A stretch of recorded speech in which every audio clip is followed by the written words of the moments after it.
నిన్న మేము చెప్పినట్టుగానే అమ్మాయిని తీసుకొని మహిళా రక్షక భటన నిలయం రావడం జరిగింది. మహిళా కమిషనర్ గారికి ఆజాద్ గారు కూడా వచ్చారు. మేమందరం కూర్చొని అన్ని కాగితాలు రాసి ఈ అమ్మ రాసిన తర్వాత పైన మేడం గారిని కలవడం జరిగింది, మాట్లాడించడం జరిగింది. దానికి సంబంధించిన సదరు కాగితాలు కూడా అక్కడ సమర్పించడం జరిగింది. వాళ్ళు కూడా నెక్స్ట్ స్టెప్ ఏం తీసుకుంటున్నారు అనేది రేపు మళ్ళీ రమ్మని చెప్పారు. ఈ అమ్మగారిని మీరు నిన్న అన్నట్టుగా ఎల్లూరు శ్రీనివాస్ ఏమన్నాడంటే ఆధారాలు లేవు అని అన్నాడు. కాబట్టి ఆధారాల ప్రకారంగానే మేము అక్కడ పెట్టాము, అన్ని ఆధారాలు పెడతానని చెప్పారు, చూపించాము. ఇప్పుడు అడ్వకేట్ త్రూ వచ్చాము అని అంటే ఆధారాలు లేకుంటే అయితే రాదు. మీ అందరికీ తెలిసిందే ఎల్లూరి శ్రీనివాస్ ఏదైతే పైశాచికతమైన పనులు చేసేసి ఆధారాలు లేవు ఎవరేం చేస్తారని మాట్లాడుతున్నారో ఆయన గారికి చెప్పాల్సిన విషయం ఏంటంటే ఎక్కడికి పోయినా చట్టం ప్రకారంగానే పోతున్నాము, న్యాయం ప్రకారంగా పోతున్నాము, ధర్మం ప్రకారంగా పోతున్నాం. కాబట్టి ఆ అమ్మని కాపాడే బాధ్యత అందరికి ఉన్నది. ఈ రోజు ఇక్కడ మహిళా సంఘాల దగ్గరకు వచ్చాము. తర్వాత రేపు వేరే విషయాలలో కూడా మేము న్యాయపరంగానే వస్తాము. ఇప్పుడు వర్షిణి వాళ్ళ పేరెంట్స్ వచ్చారు, వర్షిణి వాళ్ళ నాన్నగారు వచ్చారు, వాళ్ళు మాట్లాడారు మాతోని, వాళ్ళ అన్నగారు వచ్చారు, ఇంకొకరు ఇప్పుడు మేడంతో కూడా వాళ్ళు మాట్లాడుతున్నారు. అక్కడ మంగళగిరికి వెళ్ళేసి కూడా ఉమెన్ కమిషన్ లో కూడా మాట్లాడాల్సిన అవసరం ఉందని చెప్పారు వాళ్ళందరూ. కాబట్టి మీ అందరికీ కూడా తెలియజేయాల్సిన విషయం ఏంటంటే శ్రీనివాస్ చేస్తున్నదంతా ముమ్మాటికి అవాస్తవము. ఇంకో విషయం నాకు నిన్న రాత్రి తెలిసిన విషయం ఏంటంటే చాలా మందిని అయినా నన్ను ఎవరన్నా అడ్డుకుంటే చేస్తే మంత్రాలతోని లేకపోతే యంత్రాలతోని నేను అది చేసేస్తా చేతబడి చేసేస్తా అంటున్నాడంట. ఎల్లూరి శ్రీనివాస్కి నేను చెప్తున్నాను, మిగతా యావత్ భారతదేశంలో ఉన్న అఖండ ప్రజలకు చెప్తున్నాను, ఆయనకి ఏమీ రాదు. ఆ మంత్రాలు తంత్రాలు అని చెప్పేసి మిగతా అధికారులు ఎవరు భయపడుతున్నారంట, ఆయనకు అలా లేదు. ఈ రోజు సాయంత్రం నేను 7 గంటలకి కాశీ క్షేత్రం నుంచి కూడా ఒక ప్రెస్ నోట్ రిలీజ్ చేపిస్తాను, అక్కడ అఖాడాల నుంచి చేస్తానన్నారు. మీ అందరూ కూడా చెప్పేది ఏంటంటే ఆయనకు మంత్రాలు వచ్చేసి తర్వాత ఇంకేదో చేసేస్తాడని అలాంటి భయాలు పెట్టుకోకండి. నేను శివరుద్ర సాధువుని, నేను ఒక సాధకుడిని, నాతో పాటు ఎందరో గురువులు సాధువులు పీఠాధిపతులు మతాధిపతులు అందరూ మద్దతుగా ఉన్నారు. అందరూ బయటికి రావాలని లేదు. కాబట్టి ఏంటంటే శ్రీనివాసు చెప్పే ఆ మంత్రాలకు చింతకాయలు రాలవు. ఆయన న్యాయపరంగా రావాలి. జెండర్ మార్చుకొని బ్రీస్ట్ ఇంప్లాంట్ అని చేసి ప్రాస్టిట్యూషన్ లో ఉన్నాడన్న విషయం కూడా నిన్న రాత్రి తెలిసింది. నిన్న వాళ్ళ ఇంటి నుంచి నాకు ఫోన్ వచ్చింది, ఆయనను వదిలిపెట్టమని చెప్పేసి. మా నాన్నగారు ఇలా పెళ్లి చేసుకుంటే ఏమవుతుందని చెప్పేసి ఊరు నుంచి ఫోన్ వచ్చింది. ఆయన గారు ఏదైనా కౌంటర్ ఇస్తే డైరెక్ట్ గా హైదరాబాద్కు ఈ రోజు మేము కమిషనర్ దగ్గర కాల్ చేసాము, ఇక్కడ వచ్చాము. ఈ విధంగా ముందుకు రావాలి, ఈ విధంగా మాట్లాడితేనే ధర్మం ఉంటుంది. కానీ ఎక్కడో వెళ్ళి నువ్వు పెళ్లి చేసేసుకొని ఇంకా నా పెళ్లి అయిపోయింది, పొద్దున నేను తాళి కట్టలేడు అంటే రాత్రి వెళ్ళి తాళి కట్టిండు. అలాంటి పెళ్లి చుట్టుపక్కల చూడండి. ఆయన గారు ఏదో పెద్ద చేసేస్తాడని అంటే అడవిలోకి వెళ్ళేసి అనామకులైన మనుషుల మధ్యలో చేరేసి ఒక పెళ్లి వీడియో పెట్టిండు. పురుషాంగం లేని నీకు పెళ్లి అవుతుంది, ఆ పెళ్లికి విలువ లేదని తెలుసు. శాసన గ్రంథాల్లో లీగల్ గా కూడా ఉంది. ఒక పురుషుడి యొక్క అంగానికి విలువ లేకపోతే చట్టపరంగా ఎలాంటి మర్యాదలు ఉంటాయో తెలుస్తుంది. నీకు అంగం లేదు అలా అని చెప్పేసి యోని లేదు, నువ్వు నిర్ణయించుకున్నావు. కాబట్టి ఆ అమ్మాయి వర్షిని జీవితాన్ని సర్వనాశనం పట్టిస్తున్నావు. ఇకనైనా నువ్వు మేల్కోకపోతే నీకు రావాల్సిన రోజుల్లో కావాల్సిన మర్యాదలు చట్టపరంగా అవుతాయి. ఒక స్త్రీ ఈ రోజు బయటకు వచ్చింది, గుర్తుపెట్టుకో. నీ పతనం మొదలైంది శ్రీనివాస్. నువ్వు ఎక్కడో ఉండేసి గాలిలో పెడుతున్నావు కదా మేడలు, నేను ఆశ్రమం కట్టుకుంటున్నా, నేను అది చేస్తున్నా అంటున్నావు కదా. శివరుద్ర సాధువు నేను మాటిస్తున్నా, ఆశ్రమం నువ్వు ఎలా కడతావో నేను చూస్తా. ధర్మం అనేది ఇంకా బతికి ఉన్నది కదా. సాధు సంతులందరినీ ఏకం చేసి నీ పతనం పట్టకపోతే నా పేరు శివరుద్ర సాధువు కాదు. అఘోరా తత్వం వేసుకొని, జుట్టు వేసుకొని, రుద్రాక్షలు వేసుకొని, చితాభస్మం వేసుకొని నా తండ్రి పేరును అపవాద చేస్తే ఊరుకునే ప్రసక్తే లేదు. నీ రుద్రాక్షలు నేను దింపకపోతే నా పేరు శివరుద్ర సాధువు అనేది మార్చుకుంటా. ఆ అమ్మాయి ఈ రోజు బయటకు వచ్చింది కేవలం ఒక భక్తుని, ఒక ధర్మాన్ని మీరు అందరూ ఉంటారని చెప్పేసి కదా. ఆ అమ్మాయి కూడా నేను మాటిచ్చాను, వారం నుంచి 10 రోజుల్లో ఆయనకు సంబంధించిన వివరణలు అందించి చట్టపరంగా ముందుకెళ్తామని చెప్పేసి ఆజాద్ గారు కూడా వచ్చారు. ఈ ఆజాద్ గారు మాట్లాడుతున్నట్టు చట్టపరంగా రావాలని చెప్పి ఏదైనా కూడా ఎంత వివరంగా మేము చెప్తున్నాము. నీకేంటి ధైర్యం లేక ఎక్కడో గుహల్లోకి వెళ్ళి చెట్లలోకి వెళ్ళి వీడియోలు పెడుతున్నావు కదా. లైవ్ గా వచ్చి మాట్లాడమంటే కొందరు వ్యక్తులతో మాట్లాడుతున్నావు. డిబేట్కి ఎందుకు రావట్లేదు? ప్రశ్న జవాబులు ఇచ్చడానికి ఓపిక లేదా నీకు? ఆ అమ్మాయిని మోసం చేస్తున్నావు. అపంశుభం తెలియ ఆ తల్లిదండ్రులు నేను రాగానే కాళ్ళ మీద పడి ఎంత ఏడుస్తున్నాడు ఆయన. నిన్న నైట్ వాళ్ళ అమ్మకి అక్కడ ఫిట్స్ వచ్చిందంట ఆ పెళ్లి వీడియో చూసేసి. ఇలాంటి వాళ్ళ ఉసురు ముట్టి వస్తావు నువ్వు, గుర్తుపెట్టుకో. నిన్ను కన్న తల్లిదండ్రుల ఏలూరు శ్రీనివాస్ అని చెప్పేసి నీ ఊర్లో నీకు విలువ లేదు, అక్కడ బహిష్కరణ చేశారు. ఆ లింగ మార్పిడి చేసుకున్నావు, అక్కడ బతకలేకపోయావు. ఇక్కడ శివతత్వం అన్నావు, ఇక్కడ బతకలేకపోయావు. ఎందుకు మానవ జన్మెత్తినావు నువ్వు? అర్థం పర్థం లేని వీడియోలు ఇచ్చి అర్థం పద్ధతులు ఇచ్చి ఏం ఫేమ్ అవుతున్నావు అనుకుంటావు? బాగా గుర్తుపెట్టుకో, నువ్వు చేస్తున్నంత అధర్మమైన పనులు ఈ రోజు అందరూ వస్తున్నారు బయటికి. ఎక్కడెక్కడో కేసులు నీ మీద మొదలవుతున్నాయంటే నీ పతనం మొదలైంది. విచ్చలవిడిగా నువ్వు వీడియోలు చేసేసి దూరం ఉన్నా అని చెప్పేసి ఏదైతే విర్రవీగుతున్నావో ముమ్మిందే ఉన్నావు, గుర్తుపెట్టుకో. ఈ రోజు కాకపోతే రేపటి రోజు ఖచ్చితంగా దొరుకుతావు నువ్వు.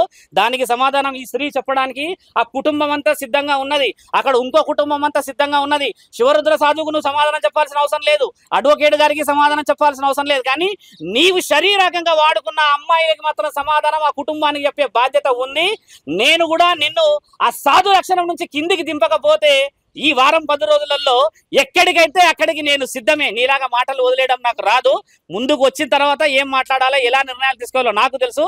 చట్టపరంగా పోతాను కాబట్టి నేను సాధువునయ్యాను. నువ్వు అఘోరి అని పేరు పెట్టుకుంటున్నావు కదా, అసలైన అఘోరాలు వస్తున్నారు. వచ్చినప్పుడు వాళ్ళ చేతుల్లో నీకు గుండు గీయకపోతే, నేను చెప్తున్నా కదా, ఈ సనాతన ధర్మాన్ని గెలిపియకపోతే నేను నా తండ్రి పరమశివుడి మీద ఆనేసి చెప్తున్నా, నీ పతనం మొదలైంది శ్రీనివాస్. ఆ అమ్మతో కూడా మీరందరూ మీడియా వాళ్ళు లీగల్ గా మాట్లాడండి, లీగల్ గా చేయండి. అమ్మాయిని కాపాడే బాధ్యత అందరి మీద ఉన్నది. అమ్మ నువ్వు చెప్పు తల్లి. ఇప్పుడు నువ్వు ఆయన గారు 2-3 విషయాలు స్ట్రాంగ్ వదిలాడు, ఆధారాలు లేవన్నాడు. ఇప్పుడు ఆధారాలు లేవనంటే నువ్వేమంటావు?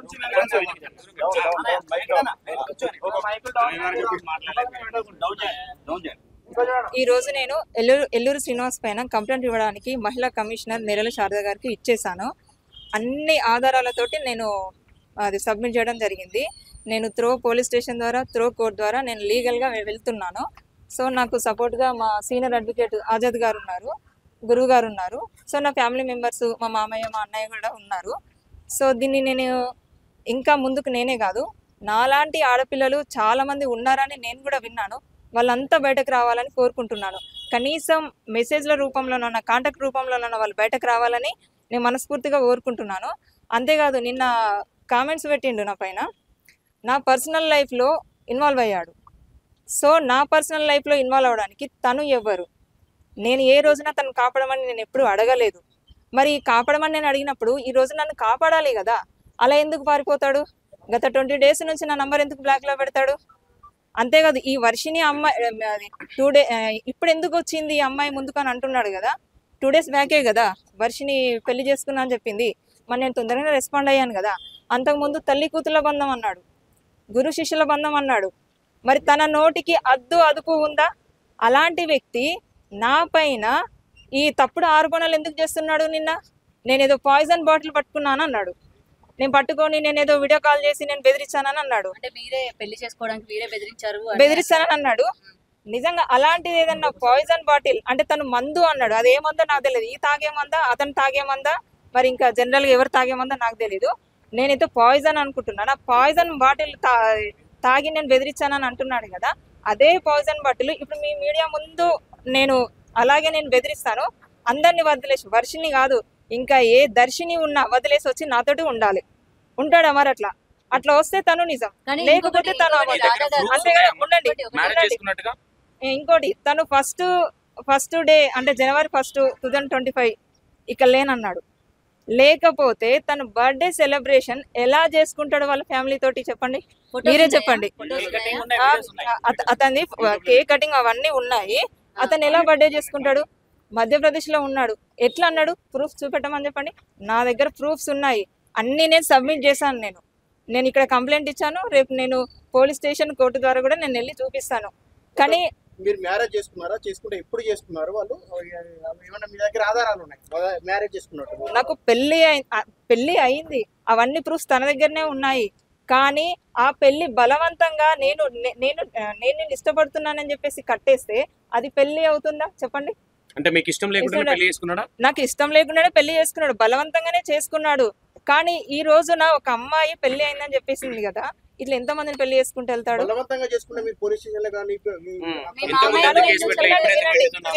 వినండి, తనని నేను అడిగాను, ఇది కరెక్ట్ కాదు అని చెప్పాను. చెప్తే తను బెదిరించాడు నన్ను. నేను ఇన్ని రోజులు కూడా నేను చెప్పలేదు, బెదిరించిండు. ఏమని బెదిరించాడో కూడా తెలియాలి కదా. దానికి మీరు లొంగిపోయి పెళ్లి చేసుకున్నానంటే అంతలాగా ఏం బెదిరించాడు? బ్లాక్మెయిల్ చేశాడా ఏంటి? నన్ను ఏమంటాడు, ఇది ఎవరికైనా చెప్తే మాత్రం నేను నిన్ను చంపేస్తానని చెప్పేసిండు. సో నేను అది ఇంకా అవి కూడా అన్నాడు, నాకు ఇవ్వచ్చు నాకు అవ్వచ్చు అని చెప్పేసి. ఎందుకు లేను 3 నెలలుగా నన్ను కలిసేవాడు. నాతో రూమ్ తీసుకోలేదు, మేము రూమ్ తీసుకోలేదు. వేరే పర్సనల్ గా మేము వేరే చోట కలిసే వాళ్ళం. నాతో ఉండేవాడు, నాతో మాట్లాడేవాడు. నేను మెసేజ్ చాటింగ్ చేస్తే తనకు చాట్ సరిగ్గా చేయడం రాక వాయిస్ మెసేజ్ పెట్టేవాడు. నిన్న కూడా అన్నాడు ఆడియో రికార్డ్స్ అన్నాడు. ఆడియో రికార్డ్స్ కాదు, అది వాట్సాప్ వాయిస్ మెసేజ్ అవన్నీ నాకు పంపింది. ఇప్పుడు నేను చాట్ చేస్తాను, తనకు రిప్లై వాయిస్ మెసేజ్ పెట్టిండు నేను, అది కూడా తనకు చెప్పొస్తలేదు. అంతెందుకు, మీరు నన్ను ఇంతగానో గుచ్చి అడుగుతున్నారు కదా, మరి వినండి సార్, వినండి. నిజాలే చెప్పండి. మీరు నేను నిజాలే కదా చెప్తున్నాను, అదే చెప్పండి. ఇప్పుడు నేను మీ అబద్ధాలు దగ్గరకు వచ్చి చెప్పట్లేదు audio కదా. బయటికి రాలేదు కదా. వినండి, అవి ఎందుకు రాలేదని నా అడుగుతున్నా. దగ్గర చార్ట్ కూడా ఉంది. నేను అన్ని సబ్మిట్ చేశాను. నేను మేడం వాళ్ళకి సబ్మిట్ మీడియాకి చేశాను. చూపిస్తారా? మీడియాకి నేను మీడియాకి నేను ఇప్పుడు కాదు, నేను తొందరలోనే మళ్ళీ ప్రెస్ మీటింగ్ పెడతాను. వినండి, డబ్బులు కూడా నేను ఇచ్చాను, అవి కూడా అన్ని ఇచ్చేసాను నేను. ఇదిగో, ఇవన్నీ డబ్బు రూపంలో. ఒకసారి క్లియర్ గా చూపించండి. ఇంకా నాకు కొన్ని ఉన్నాయి. సుమారుగా అంటే ఒక నిమిషం మేము మామూలుగా ఏంటంటే సుమారు మేడం శారదా మేడం ఏంటంటే ఇవి అదే మేము పంపించిన అమౌంట్ చూస్తే పర్లేదు. ఇప్పుడు యాక్చువల్గా అంటే కొన్ని డాక్యుమెంటరీ ఎవిడెన్స్ లీగల్ పరంగా కొన్ని చూపించలేము కాబట్టి, ఎందుకంటే మాకు ఎవిడెన్స్ పరంగా ఇబ్బంది అవుతుంది. ఎందుకంటే ట్రైల్ అప్పుడు చాలా ఇబ్బంది అవుతుంది, కొన్ని చెప్పకూడదు కాబట్టి. ఎక్కడ మీకు ఇందాక చెప్పాను, అంతగా చెప్పాను, ముందే చూపిస్తాను కూడా చెప్పాను. సార్ మీరే మీడియా ముఖంగా చూపించమని మీరు అన్నారు కాబట్టి ఇప్పుడు నేను చూపిస్తాను, ఇందాక పర్సనల్గా చెప్పిస్తాను. చూపించండి. అలాగే నాన్న, ఇప్పుడు ఏమని అంటే సుమారుగా అంటే మేము లెక్కేసాం, అంటే శారదా మేడం మేము లెక్కేసుకుంటే సుమారు 3 లక్షలు, 3 లక్షల చిల్లర, అంటే 3,15,000 అంత లెక్క వచ్చింది. ఏమి ఇచ్చింది పర్సనల్గా. So it leads to cheating. మేము అది కూడా మేము డబ్బులు కూడా ఈమె దగ్గర వసూలు చేయడం జరిగింది. ఏం చెప్పి తీసుకున్నాడు డబ్బులు? ఏం చెప్పి ఏం తీసుకున్నాడు? తన కారు రిపేరింగ్ లో ఉంటాయి. ఆ ఫొటోస్ కూడా నా దగ్గర నేను కూడా సబ్మిట్ చేసేసాను. సో దానికోసమని నేను ఇవ్వను, కొన్ని లీగల్ గా పర్సనల్ గా మేము ఉంచాలి. ఎండ పడుతుంది కొంచెం ముందుగా, కొంచెం ముందు.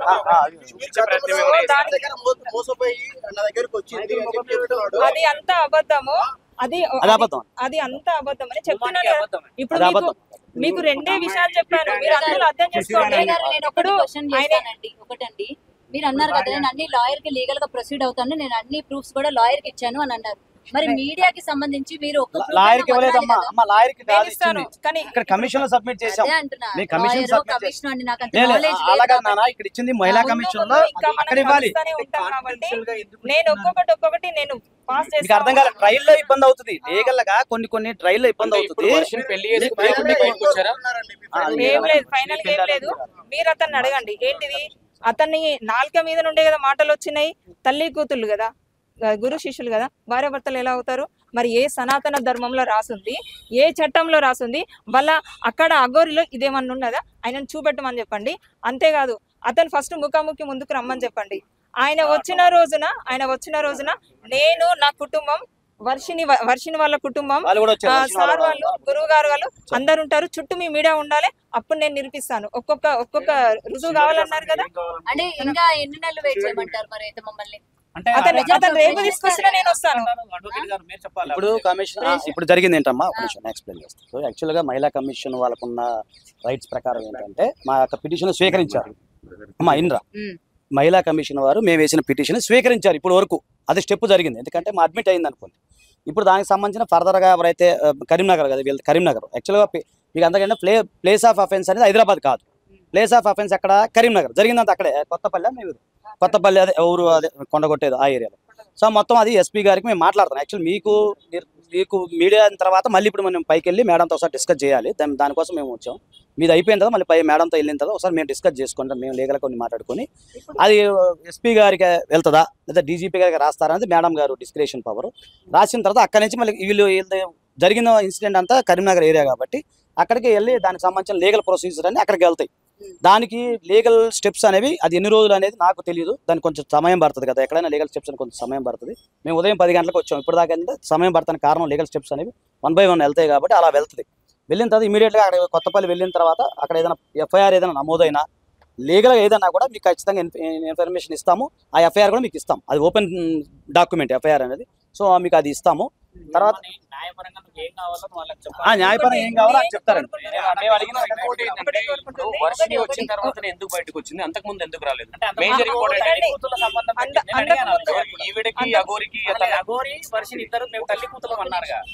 నేను ఫైనల్ గా కోరుకుంటుంది ఒకటే, ఏం లేదు, ఇంకా అమ్మాయిలు బయటకు రావాలి ఒకటి. రెండోది, ఈయన బాధలు చెప్పుకోవడానికి వెళ్ళిన ప్రతి ఒక్క అమ్మాయిని మభ్యపెట్టి ఎక్కడికో తీసుకెళ్లి పెళ్లిళ్ళు చేసుకోవడం కాదు. నేను బాధ చెప్పుకున్నాను, నన్ను చేసుకున్నాడు. ఇంకో అమ్మాయి బాధ చెప్పుకుంది, ఇంకో అమ్మాయిని తీసుకొని పెళ్లి చేసుకున్నాడు. ఇది గొప్ప కాదు. నువ్వు ఆడ మగ తెలియని ఒక అదిలో ఉన్నావు నువ్వు, అంటే ఒక వ్యక్తి రూపంలో ఉన్నావు నువ్వు. ఇది కరెక్ట్ కాదు.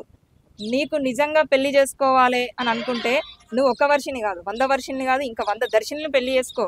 కానీ ఫస్ట్ నీ మీద ఉన్న ఆ వేషధారణ తీసేయి, ఆ రుద్రాక్షమాల తీసేయి. తీసేసి ప్యాంట్ షర్ట్ వేసుకొని అప్పుడు తీసుకొని వెళ్ళిపోయాను. పాయింట్ సెట్ లో అదే ఉన్నప్పుడు పెళ్లి మరి చేసుకున్నావా? ఏముందని మీరు ఎట్లా చెప్పేసి పెళ్లి చేసుకున్నారా?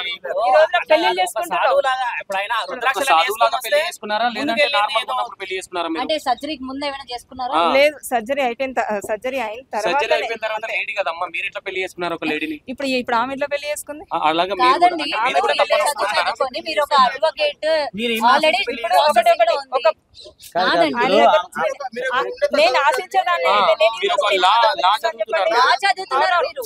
ఇప్పుడు అవును, నేను ఒకటి ఒక నిమిషం ఇప్పుడు నేనేమంటున్నా అంటే, ఒక నిమిషం అనే ఒక్క నిమిషం, దీనికి ఆన్సర్ ఆమెనే ఒక చెప్పాలి. నిమిషం ఆమె చెప్తా ఒక్క నిమిషం. చూసారు కానీ వాళ్ళే తన మాయలో పడిపోయినప్పుడు నేను వాళ్ళందరూ పెళ్లిళ్ళు చేసుకోలేదు కదా, మీరు ఎందుకు మీకు పెళ్లి ఆల్రెడీ మ్యారేజ్ అయిందంట పెళ్లి కదా? చేసుకోలేదు, వాళ్ళకి పెళ్లి చేసుకోలేదా? అంటే ప్రొడ్యూసర్ ఇప్పుడు- డబ్బులు ఎవరు ఇచ్చారో వాళ్ళు పెళ్లి చేసుకున్నారా?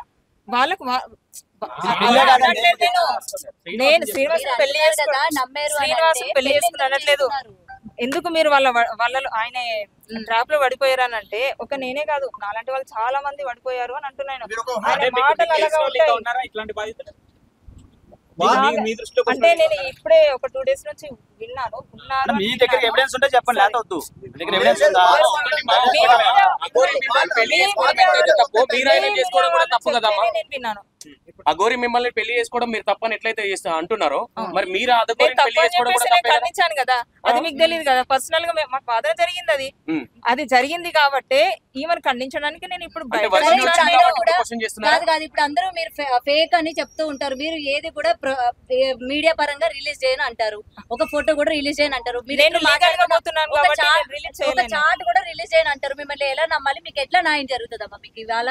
నేను ఒక legal చాట్ గా కూడా రిలీజ్ పోతున్నాను చేయను కదా. అంటారు. మరి చాట్ అయినా రిలీజ్ నేను చేస్తాను కానీ ఇప్పుడు ఎప్పుడు కాదు. చేస్తారు? నేను ఎప్పుడు ఒక్కొక్క స్టెప్ నేను ముందుకు వెళ్ళినప్పుడు మీకు ఒక్కొక్క రివీల్ అదే. చూపిస్తాను. నేను అదే అంటే ఎందుకు ఇది టైం వచ్చింది? ఇప్పుడు ఒకటైనా public రిలీజ్ site చేయాలి ఏమన్నా కదా. నేను ప్రతి ఒక్కటి జనాలు నేను నమ్మాలి పెడతాను. కదా. ఆ బర్త్డే యూట్యూబ్ లో ఉందంట కదా. బర్త్డే రోజు YouTube నేను లో వాళ్ళ ఫ్యామిలీతో లేను. ఆయన ఇక్కడ మొత్తానికి రాష్ట్రంలో లేనన్నాడు కదా. కాదండి, ఈ రోజు లేని మీకు అతను సపోర్ట్ చేయాలి చేసుకుంటాడు వాళ్ళ ఫ్యామిలీ తోటి. రాధ గారు. ఆ? ఇవాళ అది మీ- ఉన్నది. ఇవాళ అఘోరికి సపోర్ట్ చేస్తారు, మీడియా ఛానల్స్ అఘోరికి సపోర్టివ్ గా ఉన్నారు, అఘోరితో మాట్లాడుతున్నారు నవ్వుతూ అని అంటే మీ వైపు బలమైన ఎవిడెన్స్ లేనిది మీ వైపు బలంగా ఎలా మాట్లాడతారండి మీడియా వాళ్ళు? నా దగ్గర చెప్పండి. ప్రతి ఒక్క ఎవిడెన్స్ మీ దగ్గర ఉంది, నేను నేను సబ్మిట్ చేశాను. కాదనలేదు. మీడియాకి ప్రొవైడ్ చేయాలి ఒకటైనా. నేను మీడియాకు ప్రొవైడ్ మీడియాకి చేస్తాను. ప్రొవైడ్ నేను చేయాలి. ముందు మళ్ళీ ప్రెస్ మీట్ పెడతాను. నేను ప్రెస్ అప్పుడు నేను మీట్ల వల్ల ప్రశ్న అయ్యే పెడతాను పని నేను. కాదండి. ప్రెస్ మీట్ల వల్ల అయ్యే పని కాదు. రావడం, వెయిట్ చేయడం, టైం వేస్ట్ చేయడం, పోవడమే తప్ప పని ఆ, ఉండదు. ఇప్పుడు మీ తప్పు లేనప్పుడు ప్రూఫ్ చూపించడానికి ప్రాబ్లం ఏముంది? అధికారులు చూపించిన అంటుంది కదా, మీరు దానికి ఏకీభవించాలి. ఆమె సరే, అధికారులు చూపించిందండి, మీడియాకు చూపించి ఒక ప్రూఫ్ ఇప్పుడు ప్రతి చిన్నదానికి ఒక వీడియో పెట్టి వైరల్ చేయడం కరెక్ట్ కాదు కదా. అంటే మిమ్మల్ని ఏది క్వశ్చన్ చేయొద్దనా? ఇప్పుడు ఇంకోటి, ఈ రోజున నేను బయటకు వచ్చాను అని అంటే ఏం లేకుండానే వస్తానా నేను? పెళ్లి గురించి మరి అదే అంటున్నా, ఏం లేకుండా అందుకే రాదా? మీకు ఆల్రెడీ మ్యారేజ్ అయిందా కాలేదా? ఇదే ఫస్ట్ టైమా? నాకు మ్యారేజ్ అయిపోయింది. ఇద్దరు అదే పిల్లలు నాకు అంట కదా మీకు?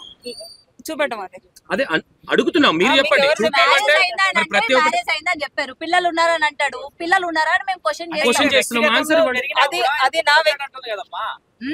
ఇప్పుడు సరే, ఇప్పుడు వర్షిని అమ్మాయి వచ్చిన ఆల్రెడీ ఒక రాజేష్ నాథ్ గురువు గారితో ఆమెకు ఏదో అయిందని చెప్పింది, అవునా? ఆమెను కూడా బయటకు తీసుకొచ్చి ఇలాగే పెట్టి ఇలాగే ముందు పెట్టేసి ఇది చేసిండ్రు. మరి ఆమె వచ్చినట్టు కోల్పోయింది కదా. పోనీ ఇప్పుడు మీరు చేసే పనుల వల్ల సమాజానికి యూజ్ అయింది అనుకుంటున్నారు మీరు? లైఫ్ లో ప్రాబ్లమ్స్ ఉన్న వాళ్ళు వెళ్ళి కలుస్తారు తప్ప ఏ ప్రాబ్లమ్స్ లేకుండా ఉన్న వాళ్ళు ఎవరు అన్ని కలవరు. documents అలాగే నేను కూడా provide ఉన్నాను. అమ్మ, నేను ప్రొవైడ్ చేస్తాను మీకు. నేను రేపటి వరకు నేను ఇప్పుడు కొన్ని ఇచ్చాను కదా మీకు ఇంకా కొన్ని కూడా ఇస్తాను. నేను అక్కడ పైన మరి మాట్లాడాను. ఇవాళ మేము అఘోరిని సమర్థించొచ్చా? మరి ఆమె మీ వైపు చేస్తున్న అలిగేషన్స్ కావచ్చు, అన్నిటికీ మేము మరి నేను సమర్థించొచ్చా? ఇప్పుడు కూడా చెప్పాను కదా, Proofs అన్ని మీద లేవని అంత ధైర్యంగా వచ్చి చెప్తుంది కదా. ఇప్పుడు ప్రూఫ్ కాంట్రవర్సీ చూపిమని ఉంది. వాళ్ళు ఇచ్చారు కదా, ఆమెనే- మీరు ప్రూఫ్ చూపించడానికి ఎందుకు కాదు, కాదు, భయపడుతున్నారు? ఒక్క నిమిషం. నేను భయపడలేదు. కాదు, మరి కాదు. మీకు చూపియండి. ప్రూఫ్స్ కావాలంటే ఫస్ట్ ఆమెను రమ్మని చెప్పండి. ఆమె రూమ్స్కు రమ్మనంటే ఆమె లేనప్పుడు ప్రూఫ్స్ ఉన్నాయని ఎట్లా బయట పెట్టారు మీరు? కొన్ని proofs. ఫస్ట్ ఆమె దగ్గర ప్రూఫ్స్ లేవు. మీ దగ్గర ఆమె దగ్గర లేవు ప్రూఫ్స్. మరి మీ దగ్గర లేవన్నప్పుడు ఆమె అంత ధైర్యంగా బయటకు వచ్చి వీడియో చేస్తుంది కదా. ఒక వీడియో పెట్టేసి నాకు కూడా ఒక ఛానల్ ఉంది, నేను కూడా ప్రతిదీ వీడియోలో పెడతా. అప్పుడు ఏం మీరు అందరూ ఛానల్స్ ప్రమోట్ చేసుకుంటున్నారా? అలా ఏం లేదు. ఏమో పబ్లిష్ అంటే ఏమని అనుకోవచ్చు. అది చెప్పండి మరి. నేను కూడా పెడుతున్నాను. కాదు మీడియా ఏమనుకుంటున్నారు, ఏ విధంగా సపోర్ట్ చేయాలి వాళ్ళ మేము ఎల్లూరు శ్రీనివాస్ దగ్గరికి రావాలి, మాట్లాడాలి. అప్పుడు అంటే అతను వస్తేనే ఎవిడెన్స్ చూపిస్తారా? చూపించండి, చాట్ అయినా మీరు చూపించండి. చాట్ రాడు, అఘోరి రాడు. మేము అడగడానికి ఉంటది కదా, అఘోరిని మేము కూడా అడగాలి కదా. కాదు రుద్ర గారు, అఘోరి రాడు. ఎందుకు వస్తాడు? ఎడికి రాడు. ఎక్కడ ఈమె అంటుంది వస్తే నేను ప్రూఫ్ చూపిస్తా అంటుంది, వాడు రాడు. ఈమె చూపించాలి. అట్లా అంటలేనమ్మా, చాట్ ఉంది, చాట్ డీటెయిల్స్ సార్ నేను చెప్తా, నా దగ్గర చాట్ ఉంది, ఫోటోలు ఉన్నాయని చూపించాలి అంటున్నాను నేను. చూపించండి, ఇప్పుడు పబ్లిక్ గా చూపించండి, చాట్ చూపించండి. ఒక్క నిమిషం, కొంచెం మన బ్యాక్ వెళ్తే చూపించండి, చాట్ చూపించండి. కన్వర్సేషన్ వాయిస్ మెసేజ్ అన్నది మాకు అనవసరం. నిన్న రిలీజ్ చేసిన ఆడియోలో ఈమెతో చాట్ చేసిందా అన్నదే కావాలి. అకౌంట్ డీటెయిల్స్ అకౌంట్ డీటెయిల్స్ మాత్రం ఉన్నాయి. చాట్ ఉన్నది. నేను పైన పేజ్ సబ్మిట్ చేశాను. అది లేదు ఇందులో, నాకు అకౌంట్ డీటెయిల్స్ అందులో ఏదున్నా సరే మాకు కావాలండి, చూపించండి. అది చూపెట్టండి సార్. ఇప్పుడు వీళ్ళకి ఇది ఉంది, చెప్పారు ఇందాడే చెప్పారు. అది చూపించుకోండి, ఇందాడే చెప్పారు, మీకు ఇస్తాను. చూపించండి. అఘోరి పేరు మీద మీరు ట్రాన్సాక్షన్ చేసినట్టు అఘోరి పేరు చూపించండి, శ్రీనివాస్ పేరు చూపించండి, ఎంత ట్రాన్సాక్షన్ చేశారు అనేది కూడా చూపించండి. ఇగో అంటే ఫోన్ నెంబర్ మీకు ఐడి అన్ని చూపించండి. డిస్కస్ చేయకుండా అదే డిస్కస్ కాదు, పైకి చూపించండి. అదిగా నా ఇక్కడ ఇక్కడ కాదండి. కాదు నేను చెప్తా, ఒక్క నిమిషం. మేము చూసేం లాభం, మేము చూసేం లాభం. ప్రజలు చూడాలి, సరే ఈ నెంబర్ మాకు కాదు. మళ్ళీ ఆయన ప్రాబ్లం అవుతుంది. ఎవరు ఎవరికి ఏం- ఆ ఫోనే కదా కూడా చేసిండు. ఎందుకు మీకు న్యాయం కావాలి? ఆయనకు ప్రాబ్లం అయితే మీకేమి? ఏం కాదు, మేము బ్లర్ వేసుకుంటాం, మేము బ్లర్ వేసుకుంటాం. చేసిందే సార్. కదా, మళ్ళీ దాన్ని బ్లర్ చేసుకోవడం ఎందుకు, చూపించకపోవడం ఎందుకు? సరే, ఇప్పుడు మీడియా ప్రకారంగా ఇప్పుడు నన్ను నమ్మి చాలా మంది మీరు వచ్చారు కాబట్టి నేను ఈ అమ్మ దగ్గర అన్ని కాగితాలు అతి మేము submit కష్టంగా చేస్తాను. నేను మీడియా ముందుకు వచ్చాను. అసలు నా లైఫ్ స్టైల్ ఇది కాదు. నేను చాలా ప్రెషర్లతోటి నేను ఇంటికి వెళ్తే నేను చాలా ఫేస్ చేయాల్సి వస్తుంది. అలాంటి సిచ్యువేషన్ లో నేను ముందుకు వచ్చాను. అర్థమైందా? కొంచెం అర్థం చేసుకోండి, సగటు ఆడపిల్లను. అర్థమైందా? నేను ఇప్పుడు అఘోరిలాగా బరి తెగించి బట్టలు ఇచ్చి తిరగట్లేదు. అర్థమైందా? తల్లి కూతురు అంటే కూతురు ముందు తల్లి అవుతున్న బట్టలు ఇప్పి కూర్చుంటుందా? మీరే అర్థం చేసుకోండి. తల్లి కూతుల బంధం అని చెప్పేసి వారభర్తలు అంటారు. ఆమె నోటికి అదుపు లేదు. ఇప్పుడు నా మీద కూడా తప్పుడు ఆరోపణలు అలాంటివే చేసింది. అర్థమైందా? మీరు నా కూడా ముందు personal తల్లి life అనుకునే లో వెళ్ళారా? నేను ఏది అనుకోలేదు. ఒక భక్తురాలుగా ఒక అమ్మ అనుకునే, అంటే అఘోరి మాత అనుకునే వెళ్ళాను నేను. ప్రతి ఒక్క ఆడపిల్ల ఒక క్వశ్చన్ చేయాలనుకున్నా, ఎదురుగా గుడిలో కనిపించిన దేవతల్ని నమ్మరు మీరు. ఇట్లాంటి వాళ్ళు వచ్చి నేను భక్తురాలు వాళ్ళు దేవుడు అంటే ఎట్లా పోతున్నారండి? భక్తురాలుగా ఒక క్వశ్చన్ చేస్తున్నాను. లేదు లేదు, నేను మామూలుగా అడుగుతున్నాను, నాకు వచ్చిన డౌట్ కొద్ది అడుగుతున్నాను. నేను గుడిలో ఉన్న దేవుళ్ళని నమ్మరు మీరు. ఇట్లా వీడు ఎవడో వచ్చి నేను దేవుడిని నేను దయ్యాన్ని అంటే మీరు పోతున్నారు భక్తులు అని చెప్పి. చదువుకుని ఇప్పుడు వాళ్ళ రూపంలో వీళ్ళు వచ్చారనే వెళ్తున్నామమ్మా మేము. అర్థమైందా? ఎందుకు వెళ్తున్నారు? ఇవాళ అన్యాయం అయిపోయారని చెప్పి ఎందుకు ఇట్లా బయటికి రావడం? బయటికి ఒక వినండి, మేము బయటకి రావడం చాలా తక్కువ, మీ మీడియా వాళ్ళే చూపించేది చాలా ఎక్కువ. ఇప్పుడు వర్షం వాళ్ళ ఫ్యామిలీ కూడా నేను కలిసాను. ఏమంటున్నారు వాళ్ళ ఫ్యామిలీ? ఏమంటున్నారు? మీకు సపోర్ట్ గా ఉన్నారు వాళ్ళ ఫ్యామిలీ? నాకు సపోర్ట్ గానే ఉన్నారు. వాళ్ళు కూడా వస్తున్నారు కదా, వాళ్ళతో కూడా మాట్లాడండి. ఓకేనా? మీరు మాట్లాడుకోండి.